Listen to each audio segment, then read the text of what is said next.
Hello ನಮಸ್ತೆ. ಬದನೆಕಾಯಿ ಪಲ್ಯ ಮಾಡೋದನ್ನು ನೋಡೋಣ ಬನ್ನಿ. ಈರುಳ್ಳಿ, ಹಸಿಮೆಣಸಿನ್ಕಾಯಿ, ಕಡಲೆಬೇಳೆ, ಉದ್ದಿನಬೇಳೆ, ಸಾಸಿವೆ, ಕರಿಬೇವಿನ ಸೊಪ್ಪು ಎಲ್ಲ ಹಾಕಿ ಫ್ರೈ ಮಾಡಿಕೊಳ್ಳೋಣ. ಈ ರೀತಿ ಫ್ರೈ ಆದ ಮೇಲೆ ಇದಕ್ಕೆ ಕಟ್ ಮಾಡಿಟ್ಟಿರುವ ಬದನೆಕಾಯಿಯನ್ನು ಹಾಕೋಣ. ನೋಡಿ, ಈ ರೀತಿ ಬದನೆಕಾಯಿಯನ್ನು ಕಟ್ ಮಾಡಿಟ್ಟಿದ್ದೇನೆ. ಈಗ ಬದನೆಕಾಯಿಯನ್ನು ಹಾಕಿ ಫ್ರೈ ಮಾಡಿಕೊಳ್ಳೋಣ ಚೆನ್ನಾಗಿ. ಬದನೆಕಾಯಿ ಚೆನ್ನಾಗಿ ಎಣ್ಣೆಯಲ್ಲೇ ಫ್ರೈ ಆಗಬೇಕು. ಈ ರೀತಿ ಕೈ ಆಡಿಸ್ತಾ ಇದ್ದರೆ ಬದನೆಕಾಯಿ ಎಲ್ಲ ಚೆನ್ನಾಗಿ ಫ್ರೈ ಆಗುತ್ತದೆ. ಬದನೆಕಾಯಿ ಫ್ರೈ ಆದ ಮೇಲೆ ಇದಕ್ಕೆ ಕಟ್ ಮಾಡಿಟ್ಟು ಒಂದು 3 ಟೊಮಾಟೊ ಹಣ್ಣು ಹಾಕುತ್ತೇನೆ. ಟೊಮಾಟೊ ಹಣ್ಣು, ಬದನೆಕಾಯಿ ಎಲ್ಲವನ್ನು ಚೆನ್ನಾಗಿ ಈ ರೀತಿ ಹುರಿದುಕೊಳ್ಳಬೇಕು. ನನ್ನ ಚಾನಲ್ಗೆ ಸಬ್ಸ್ಕ್ರೈಬ್ ಮಾಡಿ, ಲೈಕ್ ಮಾಡಿ. ಈ ರೀತಿ ಎಲ್ಲವನ್ನು ಮಿಕ್ಸ್ ಮಾಡಿ ರುಚಿಗೆ ತಕ್ಕಷ್ಟು ಉಪ್ಪನ್ನು ಹಾಕಿಕೊಳ್ಳೋಣ.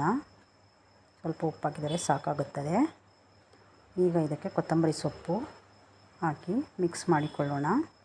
ಇದು ಅಕ್ಕಿ ರೊಟ್ಟಿಗಂತೂ ತುಂಬ ಚೆನ್ನಾಗಿರುತ್ತದೆ. ಬದನೆಕಾಯಿ ಟೊಮೊಟೊ ಪಲ್ಯ.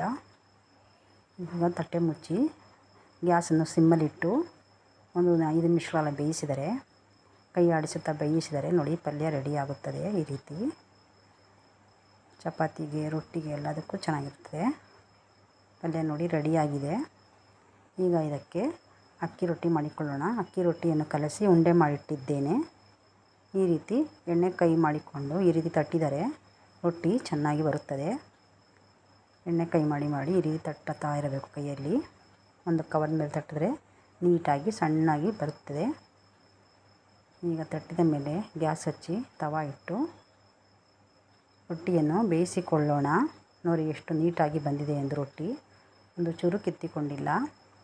ಅಕ್ಕಿ ಹಸಿಟ್ಟಿಗೆ ಒಂದು ಸ್ವಲ್ಪ ಬಿಸಿನೀರು ಕಾಯಿಸಿ, ಉಪ್ಪು ಬಿಸಿನೀರು ಹಾಕಿ ಕಲಸಿಟ್ಟರೆ ಈ ರೀತಿ ರೊಟ್ಟಿ ಒಂದು ಚೂರು ಕಿತ್ತೋಗದೆ ಚೆನ್ನಾಗಿ ಬರ್ತದೆ.